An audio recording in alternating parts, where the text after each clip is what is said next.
Tim penyidik Bareskrim Polri telah menunjuk kembali pengacara untuk Barada Richard Eliezer tersangka kasus pembunuhan berencana terhadap Brigadir Yosua.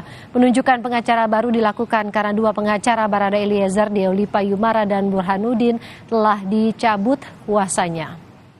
Barada Eliezer menunjuk Roni Talapesi pada 10 Agustus 2022. Penunjukan Roni Talapesi sebagai pengacara Barada Eliezer atas persetujuan pihak keluarga. Ini adalah kali ketiga Barada Eliezer mengganti pengacaranya setelah sebelumnya mencabut kuasa atas dua pengacaranya, Deolipa Yumara dan Burhanuddin. Barada Eliezer telah menunjuk Roni Talapesi sebagai kuasa hukum untuk menangani kasus pembunuhan berencana Brigadir Yosua.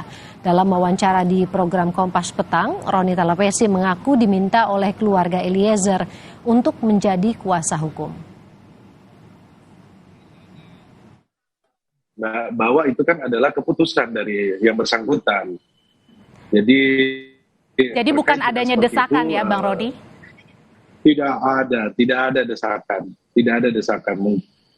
Jadi kami di sini tim sedang menyusun untuk melakukan pembelaan secara maksimal terhadap saudara Baradae. Kami akan mengajukan saksi yang meringankan, kami juga akan bermohon untuk mengajukan saksi ahli seperti saksi ahli psikologi, saksi ahli pidana, semua akan kita sampaikan.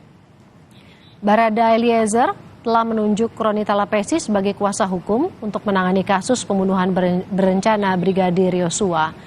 Dalam wawancara di program Kompas Petang, Roni Talapesi mengaku diminta oleh keluarga Eliezer untuk menjadi kuasa hukum.